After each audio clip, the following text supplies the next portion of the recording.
Canelo done something that is amazing when Canelo was able to go to light heavyweight and become light heavyweight champion. Something that I didn't even see him going up that heavy, and he did that. Canelo lands good punches. I think Canelo could hurt Crawford. Crawford's, first time in that division and jumping 2 divisions. No way that Terence Crawford, being to me my favorite fighter, the best fighter pound for pound, can be Canelo.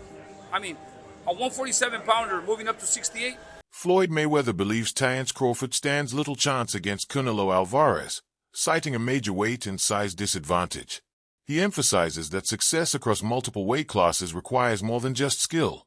It demands the ability to withstand greater size, power, and physicality at the highest level. While Canelo has consistently faced naturally bigger opponents throughout his career, Crawford would be venturing into uncharted territory. Despite Crawford's technical brilliance, Mayweather suggests the physical gap may simply be too much to overcome. Because of the weight disadvantage. I can't go all the way up to 180 or 190 pounds. Trainer Robert Garcia believes Terence Crawford's lack of experience at super middleweight presents one of the toughest tests of his career. He highlights that moving up to Canelo Alvarez's natural weight class is far more dangerous than Crawford's previous jumps in division. While Canelo has spent years mastering his craft against naturally bigger opponents, Crawford has yet to prove he can maintain his signature speed, sharpness, and conditioning at a higher weight. Garcia notes that Crawford's body hasn't fully adjusted to the added mass, making him appear less explosive and fluid than in lower divisions. This, he warns, could be a decisive factor against a seasoned and dominant champion like Canelo, who thrives at super middleweight.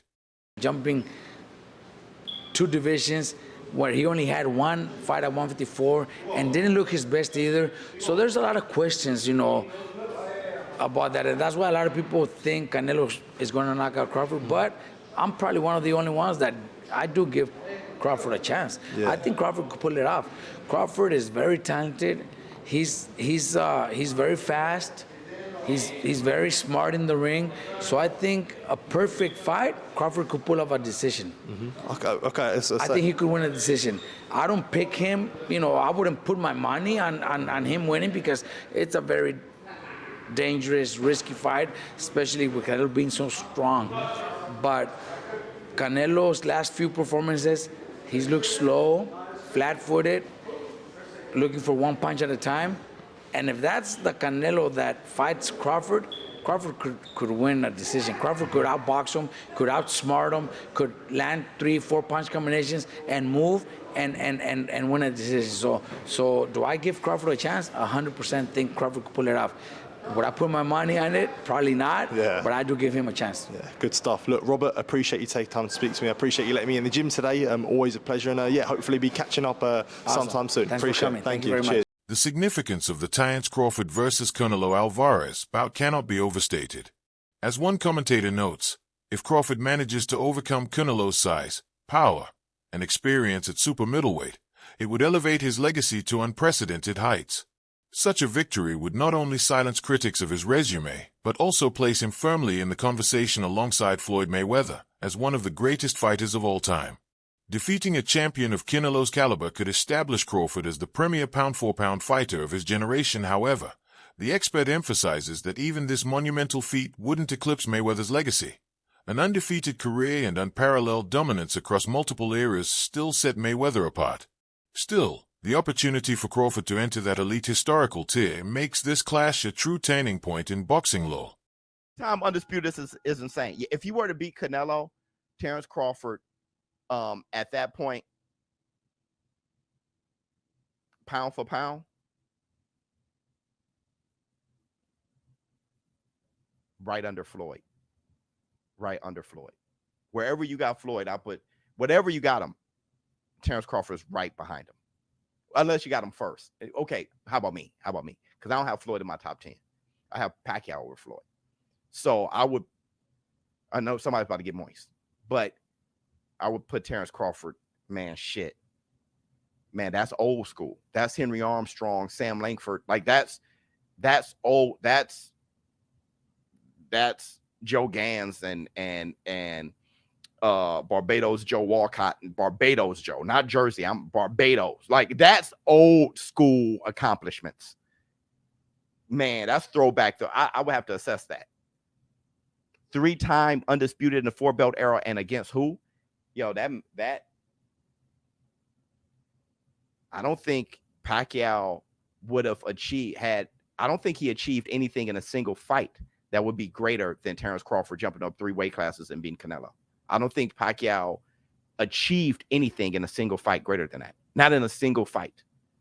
Beating Cotto, that's I still, because Cotto was weight drained. Has Floyd done anything? Well, he beat Canelo. Jeff Mayweather pushed back firmly on Canelo Alvarez's claim that Terence Crawford is better than Floyd Mayweather. According to Jeff, the statement is less about objective truth and more about Canelo trying to elevate himself by comparison.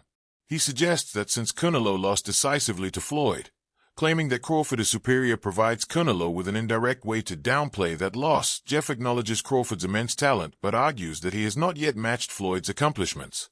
Mayweather's undefeated record, longevity, and dominance across multiple weight classes still set him apart. For Jeff, Canelo's comment seems more like an attempt to reshape the narrative around his own defeat than a fair comparison of legacies. Also, if we remember, Canelo at that time was a razor-thin decision. Floyd won, majority decision. C.J. Ross had it with what a lot of people had as a draw. And then the other 2 judges scored it for Floyd, of course. And that was a Floyd at the top of his game with a very green Canelo with very little experience, and he still took him, into deep waters. So what was Canelo? What, 20-something? 20 what? 23, 25? Yeah, he was. Very, very young in the game, obviously. Very young. He had more fights than Floyd, and he lost. Yeah, to a man that was 30-something years old, 36. But Floyd was clearly at the top of his career, and Canelo had fought a lot of people.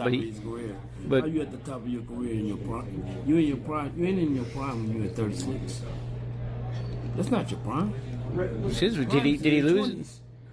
I mean, your prime is in your 20s. It's different for different people. Yeah, okay. Well, it showed, and that's why Canelo is saying what he's saying. Want to make himself look like he did something great. Trainer Joel Diaz flatly dismisses Terence Crawford's chances against Canelo Alvarez, pointing to the significant size disparity as a decisive factor. He emphasizes that Canelo has gone toe-to-toe with some of boxing's hardest hitters, fighters with both power and durability, like Gennady Golovkin, and has proven he can take their best shots. Diaz questions how Crawford, who has mostly fought opponents closer to his natural weight, could possibly hurt someone as battle-tested as Canelo. While he respects Crawford's skill set, Diaz insists that talent alone can't overcome the physical reality of moving up in weight. He warns that many fighters underestimate the toll until they're in the ring with naturally bigger men, and in this case, Canelo's strength, chin, and experience create a mountain Crawford simply can't climb. Ask him who Skull is, they won't even know who he is. I don't even know who he is, but they chose him for a reason, right? A guy with a good record. But he's a champion in the division. Champion. He's got the other stone that's out there that Canelo needs to connect. Again, the fight against Terence Crawford. It's a fight for Canelo to win. Simple as that. That's what I can tell you. Then in September, if Canelo wins, he's got Terence Crawford waiting in the wings. There is no way that Terence Crawford, being to me my favorite fighter, the best fighter pound for pound, can beat Canelo. A 147-pounder moving up to 68, he can only maybe go 2-3 rounds, good 2-3 rounds, and then Canelo hits him and he hurts him. Canelo's being hit by Triple G, the hardest hitter in the division, and never hurt him. But Canelo will hit Crawford and he'll hurt him. Let's put it this way. You remember the fight Benavidez and Demetrius Andrade? Yes. Demetrius Andrade was a great fighter. Nobody wanted to fight him at 54. He moved to 60. Fight 1 or 2. Nobody wanted to fight him at 60. So what did he do? He moved up to 68 because there was nothing for him to fight Benavidez, a big fighter like that. Look what he did in the first early round. Demetrius Andrade was in control. He was doing great. But once that weight starts kicking in, it takes over. There is no way that Crawford can beat Canelo. Turkey Al-Sheikh is a big fan of Terence Crawford. He wants to give him a good payday and Simple as that. That's all it is, man. Terence Crawford's dominant victory over Errol Spence Jr. has fueled widespread confidence among fans regarding his chances against Canelo Alvarez. The performance highlighted Crawford's elite timing, adaptability, and ruthless finishing instinct, leaving no doubt about his supremacy at welterweight. However, boxing analysts urge caution. While Spence is undoubtedly skilled, he is not a naturally bigger man like Canelo. The physical challenge Crawford would face at super middleweight is on an entirely different level, both in terms of power and durability. One of the biggest things in this Canelo-Crawford fight we are not talking about is the ring size. If these guys are fighting in the non-traditional 18 by 18 ring, you're going to want to put your money on Canelo, guys. It is a big difference. Losing out on that extra 4 feet is going to be an issue for Crawford. It's still possible. Crawford's talented. He's athletic. He has all the potential in the world to pull off a crazy upset here. No matter the ring size, it don't matter. Terence Crawford's that brilliant. He's that excellent. But I'm going to tell you, man, losing out on that 4 feet is going to hurt his odds. It's the same thing with 22 feet. Like I said, I don't know what ring they're going with, but if it is in the 22 feet, it's going to hurt Canelo's odds by a pretty decent margin. Maybe not as much as it's going to hurt Crawford odds in the 18, but it's still going to hurt it. You're giving Crawford an extra 4 feet to pivot, maneuver, slip, bob, weave, do whatever he wants. That's going to give Canelo some issues. I feel like we're not talking about this enough. I heard Turkey said it was going to be an 18. That was a really long time ago.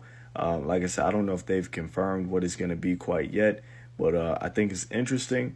Once we get the official announcement, you guys, that's when you place your bets.